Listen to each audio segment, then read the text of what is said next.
A very good morning to your excellencies, distinguished guests, ladies and gentlemen. I'm Yuan-Sin from the East Asian Institute, and I'm pleased to welcome you to the 6th edition of the Joint Conference organized by the College of International Studies at Kyung University, as well as the Korea Center at the East Asian Institute of the National University of Singapore. Before we start, could I kindly remind you to put your mobile devices on silent mode? Please also note that the Chatham House rule will apply to discussions at the conference today. For our guests from the media, please approach the speakers for permission if you wish to cite any of their presentations. I would now like to invite the Director of the East Asian Institute, Professor Alfred Schipke, to deliver welcome remarks. Prof. Schipke, please.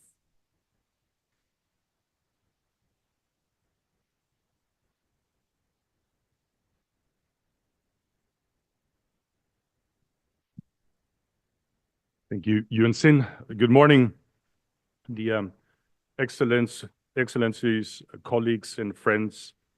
It is a great pleasure to welcome you to our conference, which is jointly organized with the Korea Center here at the East Asian Institute and the Institute of International Studies at Kyung University in the Republic of Korea.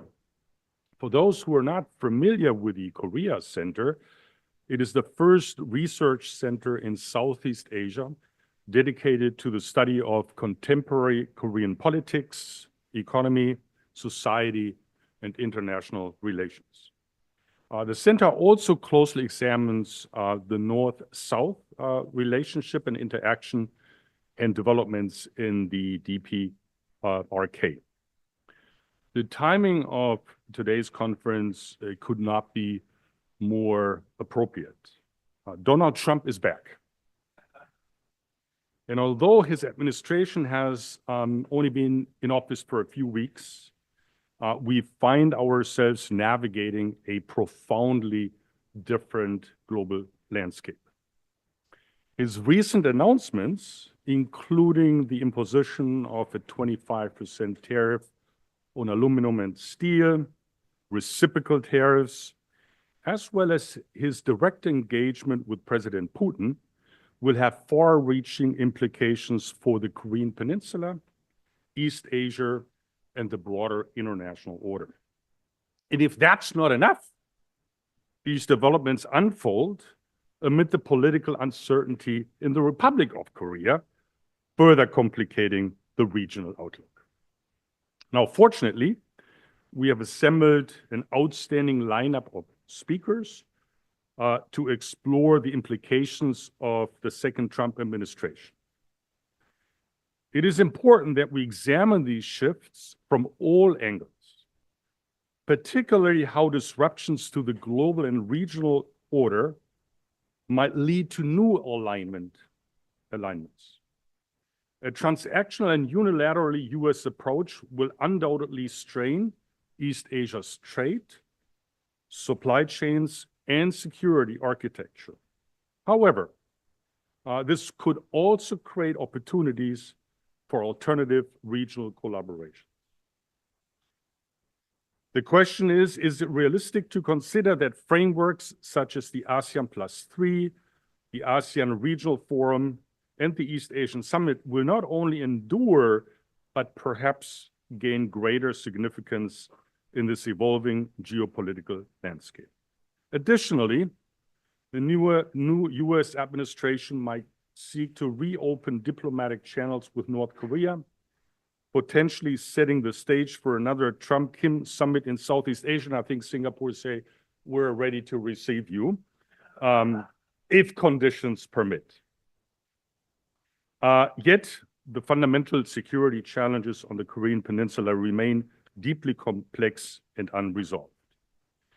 I'm confident that today's conference will not only dissect the key challenges, but also, and this is my hope, generate new and bold ideas on how to advance the interest in the region in an evolving global and regional order. So I hope we can really think about constructively how to manage this environment. Thank you, and I look forward to our engaging discussions ahead.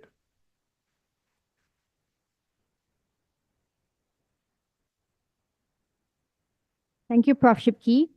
Could I now invite His Excellency, Ambassador Jin-Wook from the Embassy of the Republic of Korea to Singapore to deliver congratulatory remarks. Ambassador Hong, please.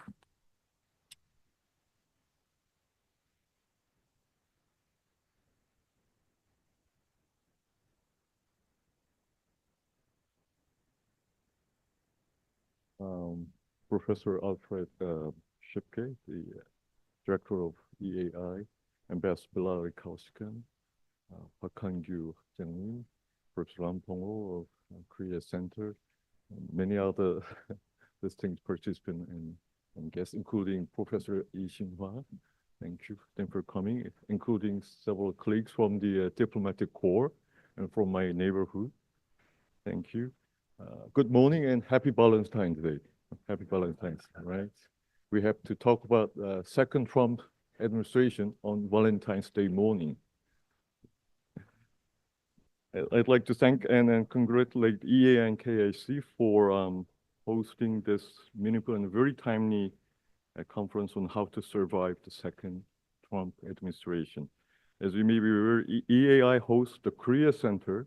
I think Korea Center is the only think tank in Singapore with the name Korea, with Korea in its name. It has taken the lead in driving discussions and providing valuable recommendations on Korea-related issues.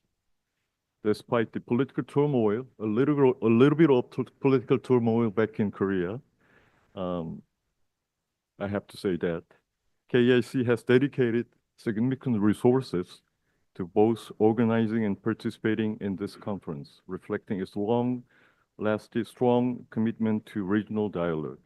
It is truly commendable that the EAI and KIC have sustained this conference for 6 consecutive years, ensuring a continued platform for meaningful exchange and collaborations. It has been just over 1 year since I assumed my post as a Korean ambassador to Singapore. And I can definitely say that the Korea-Singapore relations are currently at a more significant juncture than ever before. Not because of me, not because of my capacities or accomplishment, but because we had a series of very important meetings and events between our two countries, which happened and happening at this moment. Last year in October, Korean president was here to pay a state visit to Singapore. It was very successful, and during which both of our top leaders agreed to upgrade our relations to a strategic partnership as we celebrate the 50th anniversary of our bilateral relations right this year.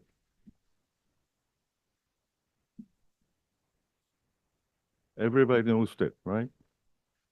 And last year, my embassy, in good collaboration with the MediaCorp, we conducted the first ever public perception survey on Korea among the Singaporeans. And we were pleased to learn that more than 2/3 of the respondents had a very positive view of Korea, as was expected.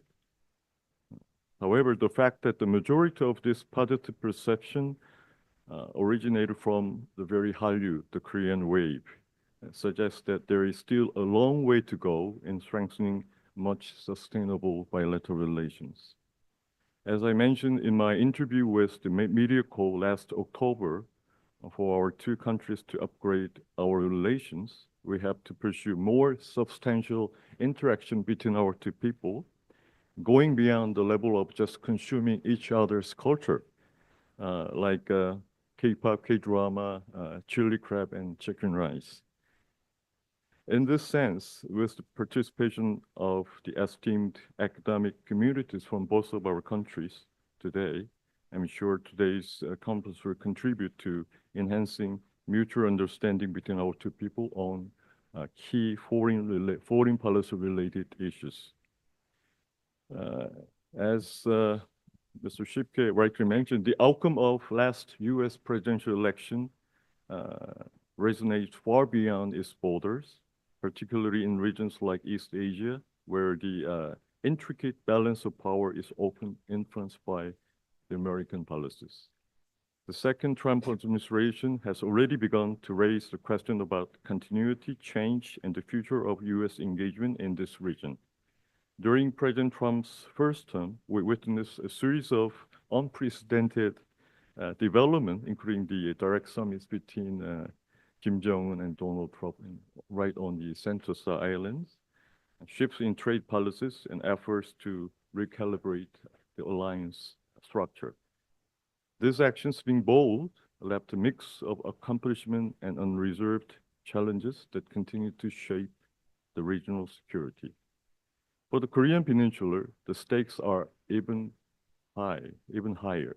The peace process with North Korea, marked by moments of hope and setbacks, remains at a critical juncture.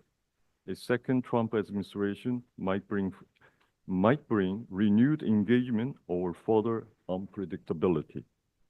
This presents both risk and opportunities for advancing denuclearization, building trust, and ensuring sustainable peace in this region. Beyond the peninsula, East Asia as a whole faces a complex strategic environment. The rise of China as a global power, the intensification of US-China strategic competition, and regional disputes over sovereignty, trade, and technology all create a delicate and dynamic geopolitical landscape. US policies will have profound implications for regional stability, economic integration, and multilateral cooperation.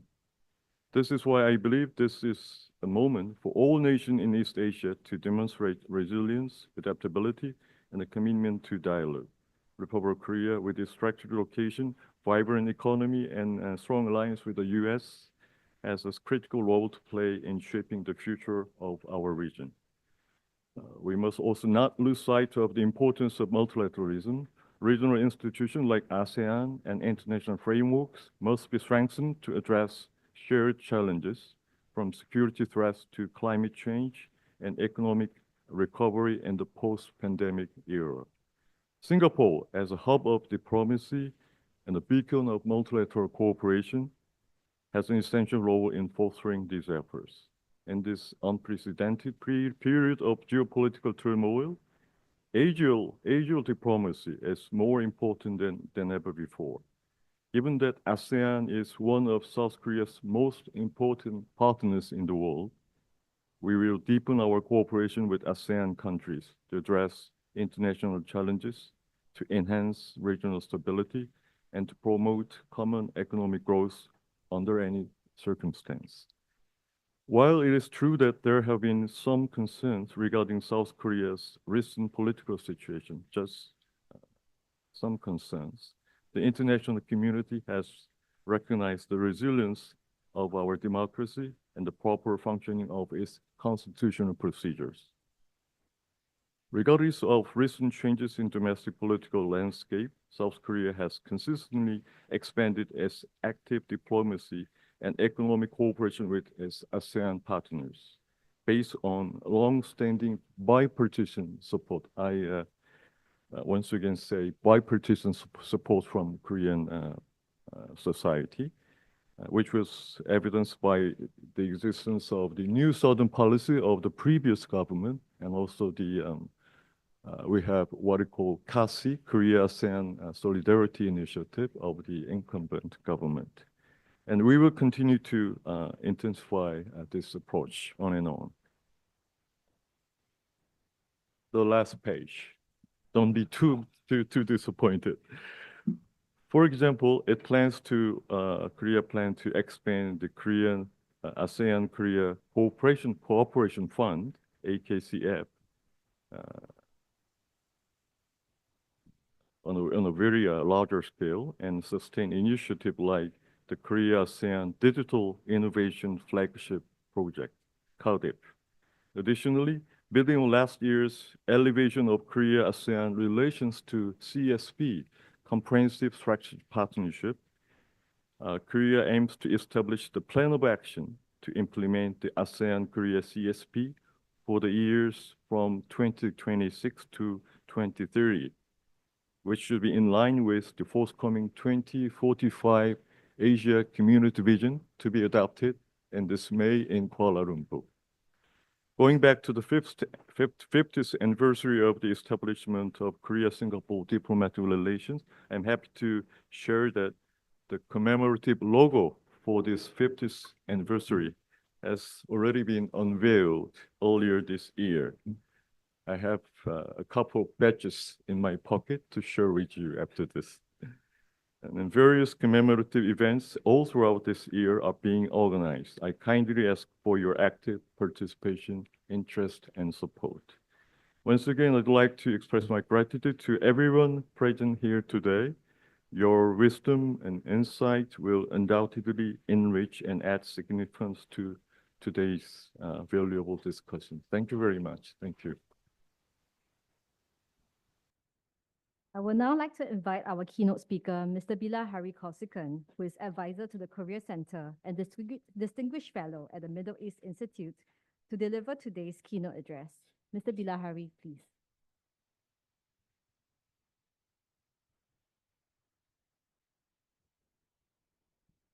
Good morning, everybody. Professor Wang, Professor Schipke. Hey, Paul.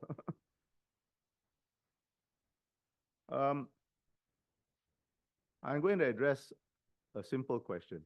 Will the Trump administration restart talks with North Korea? I wouldn't rule it out. In his 7th February press conference with Prime Minister Ishiba of Japan, President Trump stressed his good personal relationship with Kim Jong-un, saying that, and I quote, "It's a very big asset for everybody that I do get along with him," end quote. Trump wants to stop the war in Ukraine. He hasn't yet been clear about exactly how he intends to do so. But as North Korea is a significant supplier of munitions to Russia and has also deployed troops to Ukraine, it makes sense to talk to Pyongyang as part of any effort to stop the Ukraine war. Clearly, however, talking to North Korea cannot be all about Ukraine, but Ukraine would be a good point of entry. During the 7th February press conference, Trump also said that his diplomacy has stopped a war. Now, I don't know if war with North Korea was a real possibility during the first Trump administration. But it is, to my mind, an incontrovertible fact that the 45th President, Trump, dealt with North Korea far better than the 44th President, Obama. Obama, particularly in his second administration, made pretty speeches, but came across as weak. He did nothing about North Korea for 8 years and called it a policy of strategic patience. This allowed Pyongyang to develop its missile and nuclear weapon programs and eroded deterrence. In August 2017, Kim Jong-un threatened Guam with his missiles. Trump responded by promising to rain fire and fury on Pyongyang. Since then, to the best of my knowledge, North Korea has never tested a long-range missile on any trajectory that would bring it anywhere near Guam. Deterrence was restored. And having restored deterrence, it was not wrong for the first Trump administration to try diplomacy. Trump met with Kim Jong-un 3 times, in Singapore in 2018 and in Hanoi and at the DMZ in 2019. As we all know, these meetings produced no results. They failed because they were hastily prepared and set an unrealistic goal of denuclearization, whatever that ambiguously protean term may mean. That particular train has long left the station. It won't go back. To expect CVID, complete, verifiable, irreversible denuclearization or dismantlement of North Korea's nuclear program is a fool's errand. The possibility of North Korea giving up its nuclear weapon or missile development programs is zero. Pyongyang's most vital interest is regime survival. And this is an existential issue, and Pyongyang sees these programs as indispensable to this goal. So there is thus no incentive that can be offered to or cost that can be imposed on Pyongyang that can persuade it or compel it to give up these programs, because to do so is tantamount to regime change. CVID is an obstacle to dealing with North Korea's nuclear program in a practical and realistic manner. Earlier this year, Trump called North Korea a nuclear power, twice, if I'm not mistaken. Purists and NPT theologians criticized Trump for doing so. But what he said is no more than a simple description of fact. North Korea is rational. I always tell people they are bad, but they are not mad. North Korea is rational and can be dealt with in the same way as we deal with all nuclear weapon states, by strong deterrence and adroit diplomacy. During the first Trump administration, the strength was present, but the adroitness was lacking. Still, trying diplomacy was not wrong, and reviving diplomacy would not be a mistake. Despite North Korea's habitually inflammatory rhetoric, it is, in my judgment, highly improbable that Pyongyang will again start a war to reunify the Korean Peninsula as it did in 1950. Such a war will almost certainly draw in the US and its allies and would put its most vital interest, regime survival, in jeopardy. So we should not assume that Kim Jong-un's declaration in January last year that he was renouncing peaceful reunification as a policy goal, and it was symbolized by the destruction of the reunification arc in Pyongyang. We should not assume that that was necessarily an indication that he intends to fight a war of reunification. As likely, perhaps even more likely, it is a recognition of the reality of two Koreas and the beginning of a healthy move out of the deep shadows of his father and grandfather. We tend quite naturally to focus on North Korea's military programs, but Kim Jong-un's ascent to power was marked by the announcement of his Byung-gun policy, which placed equal emphasis on both military and economic development, unlike his father's military-first policy. Before I retired from government, and I should remind you, the only official position I hold now is that of pensioner. Okay, so whatever I have to say is from that perspective. Before I retired from government, I used to visit North Korea, well, not often, but fairly regularly. When I last visited Pyongyang in 2013, 2 years after Kim Jong-un came to power, there were tangible signs of development, not only in Pyongyang, but in Nampo and Kaesong. Undoubtedly, these were just symbolic, more symbolic than anything else, but nonetheless real. In late February this year, North Korean media late February 2024, North Korean media reported that Kim Jong-un had said he was, and I quote, ashamed and sorry for neglecting economic development outside Pyongyang and called for a rapid rural industrial revolution, acknowledging, however, that achieving this won't be easy along with military spending on nuclear weapons. The apology probably is mere lip service. Still, any sort of apology from any North Korean leader is such a rare event that we should not lightly dismiss it. Only time will tell whether, having made what he considers sufficient progress in his nuclear weapon and missile programs, Kim Jong-un will return to diplomacy in order to further his economic agenda. But it is at least worth testing the waters. We will not know if the time is right unless we explore the possibilities. I do not think that either North or South Korea is really interested in reunification. To reduce the risk of miscalculation, it is better that they acknowledge and deal with each other as separate sovereignties, and that the US, Japan, and South Korea also recognize North Korea de jure and not just de facto, and conclude a peace treaty with it. It has been argued, and I've heard this argument, it has been argued that a peace treaty will reward and thus encourage bad behavior. I do not find this argument convincing. Rewarding bad behavior is hardly unknown in international relations generally, and on North Korea specifically. What else was the KIDO, Korean Peninsula Energy Development Organization Agreement of 1995? To describe KIDO in plain words, it was an attempt to bribe North Korea to stop behaving badly. Of course, KIDO didn't work as expected, but without getting into futile debates about responsibility for its failure, which is more complicated than generally acknowledged, North Korea then had no nuclear weapons capability. Its development of such a capability, however rudimentary, could change its calculations of interest, particularly when it develops a minimally credible second strike capability vis-a-vis the US, boosting its confidence in its most vital interest, regime survival. Now, regime survival is a relatively modest ambition to accommodate and stabilize by deterrence and diplomacy. And in time, this may lead to discussions on arms control and non-proliferation, which are the only realistic goals for nuclear diplomacy with North Korea. In any case, what are the alternatives? Sanctions clearly have not worked. So what's left? A war? Too late for that, I think.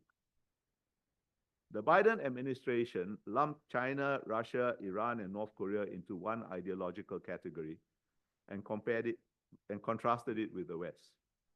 But this binary categorization is not a policy and ignores real differences in how these four countries define their interests, in the degree of their integration into the world economy and the scope of their ambitions. And these differences are at least as important as what they have in common. And diplomacy has to be based on an appreciation of nuance, how North Korean interests differ from those of China, Russia, and Iran, as well as their similarities. For example, it's pointless to try to enlist China's help on CVID. Completely pointless to my mind. Beijing is not enamored with North Korea's missile and nuclear programs, but North Korea and China are only 2 of 5 surviving Leninist systems in the world. And Beijing's most vital interest is to preserve the rule of the Chinese Communist Party. On this issue, Beijing is completely risk-averse, indeed continually insecure. And Beijing will never be complicit, however indirectly, in regime change in North Korea, because that may give the Chinese people inconvenient ideas about their own system. To Beijing, tolerating North Korea's nuclear and missile programs is the lesser evil. There is only one country that has any chance, however slim, of shifting the needle in Pyongyang, and that is the US. In all my dealings with North Korean officials, I have found them extremely clear-headed about this. Since the US is the only country that can affect regime change in North Korea, they know they need to deal with the US. Now, Pyongyang is not desperate and will not pay any price to cut a deal with the Trump administration or any administration. But we will not know the contours of a deal or its price unless the possibility is explored. On 8 February this year, just a few days ago, Kim Jong-un, speaking at the DPRK Ministry of Defense, reaffirmed North Korea's commitment to develop nuclear capabilities and criticized the US for its deployment of nuclear assets, holding joint military exercises, and enhanced cooperation with Japan and South Korea, which he described as creating military imbalance in Northeast Asia. But he also said, and I quote, "The DPRK does not seek unnecessary tension in the region, but will take sustained countermeasures to ensure the regional military balance. Now, I find the emphasis on balance and imbalance intriguing. Is this a hint that is open to discussing what would be an appropriate balance? Again, there is no way to be sure unless the possibilities are explored. Of course, uncertainties remain. What is an appropriate balance? Of long-range capabilities, of short and medium-range capabilities, some combination, some trade-off between long and medium-range capabilities, at what force levels? In the long run, these uncertainties and China's own nuclear modernization program raise fundamental questions about America's extended deterrence, the so-called nuclear umbrella, and the security of Japan and South Korea. Will Los Angeles or San Francisco be sacrificed to save Tokyo or Seoul? Well, to my mind, there's only one credible answer: no. During the 2016 campaign, Trump suggested that Japan and South Korea acquire nuclear weapons to allow them to defend themselves at less cost. I believe this is no longer a question of whether, only when, Japan and South Korea will develop their own independent nuclear deterrence within the US alliance system, just as the UK and France did in Europe decades ago. Now, the road to an independent nuclear deterrent will be fraught, will be very difficult. For obvious reasons, more difficult for Japan than South Korea. But we should not forget that at least twice since the 19th century, Japan has shown itself capable of making fundamental changes of direction when national survival is at stake. So never say never. Japan, when it may be on the cusp of another fundamental change of direction. In any case, the late Abe Shinzo had already laid the groundwork for such a shift by breaking decisively with the last vestiges of the post-war Yoshida Doctrine. In the meantime, regardless of decisions on their own nuclear deterrence, Seoul and Tokyo would be well advised to open their own diplomatic channels to Pyongyang, rather than leave that relationship entirely in the hands of a more transactional America.